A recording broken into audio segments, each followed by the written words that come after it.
অভিভাবকদের বিক্ষোভে উত্তাল হয়ে উঠল গাজলের পাহাড়ি ভিটা প্রাথমিক বিদ্যালয় চত্বর। অভিভাবকদের অভিযোগ, ফলিক অ্যাসিড ট্যাবলেট একটা করে দেওয়ার কথা থাকলেও সেখানে এদিন কাউকে 7টা আবার কাউকে 8টা করে দেওয়া হয়েছে। ওই ট্যাবলেট পড়ুয়া খেয়ে অনেকেই বমি করে, পেট ব্যথা শুরু হওয়ায় অসুস্থ হয়ে পড়ে অনেক পড়ুয়াই। এই ঘটনায় ক্ষোভে ফেটে পড়েন অভিভাবকেরা। প্রতিবাদে এদিন স্কুলে বিক্ষোভ শুরু করেন তারা। কেন দিবে? ছাত্র তো ওরা কি জানে না, তো ওরা যদি জানতো তাহলে আমরা স্কুলে দিতাম। আমরা নিজেকে বাড়িতে, ওরা নিজে পড়তো, স্কুল তো দিতাম না, তাহলে বাড়িতে থাকতো সবাই। এটা তো হলো এটা এটা ছোট বাচ্চা তো বলছে আমি সবটাই খেয়ে নিলে তো আমি খেয়ে নিব, মারা যেত। বাচ্চাটা কি ওষুধের অ্যাকশন নিতে পারবে না। তো ওই জন্য বলছি একটা করে দেওয়াটা ঠিক না, একসঙ্গে সব ওষুধটা খাওয়ালে ভালো হবে। ওটা মাস্টারকে বলছি আমি। না এখন তো সব টাইমের মতন আসে, কিন্তু মাস্টারগুলা আসে না টাইম মতন। 10টা থেকে ওদের 10টা 10:30 থেকে আসে, এক জায়গাতে 11টার দিকে আসছে। তো দিচ্ছে কি দিচ্ছে? ওই যে চাল ঝাড়া হয় না, ডাল মানে ডালের কাছে, তরকারির কাছে ডাল থাকে না, এই যে অল্প ডাল দিল আর জল মিক্স করে ওটাকে খাবার দিচ্ছে। একদিকে ডাল থাকছে, একদিকে জল চলছে, তাহলে ওইভাবে কি খাবে বাচ্চাগুলা? অর্ধেক করে ডিম দেয়, ডিম অর্ধেক করে দেয়।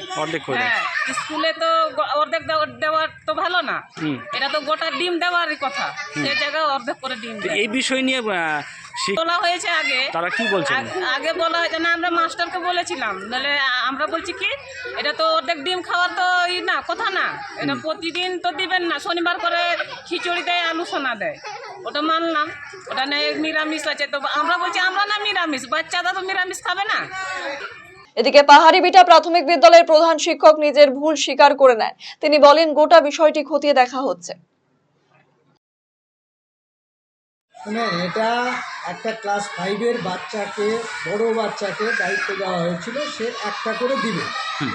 এবার বাচ্চারা ওই এদিক ওদিক হাত দিয়ে ওর অজান্তে, ওটার অত মানে করে রাখেনি যে কে নিল কে না নিল, ও অজান্তেই হয়তো একজনকে 2, 3, 4 বা তারও বেশি দিয়ে দিয়েছে, এবং সেটা সে খেয়ে নিয়েছে, খেয়ে হয়তো অসুস্থ হয়ে গেছে।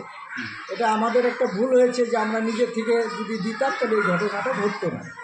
এটা দীর্ঘদিন থেকেই খাওয়ানো হচ্ছে, আমরাই খাওয়াই, কিন্তু কালকে কোনো কারণে ওই বাচ্চাটাকে দিয়ে আমরা দায়িত্ব দিয়েছিলাম যে যেহেতু ওই স্কুলের ক্যাপ্টেন, আমাদের যে মানে স্টুডেন্ট সভা থাকে, একটা সমিতি থাকে, তার অধিনায়ক মানে প্রধানমন্ত্রী আর কি, মন্ত্রিসভা থাকে ছাত্রদের মধ্যে, তো প্রধানমন্ত্রীকে দায়িত্বটা আমি দিয়েছি।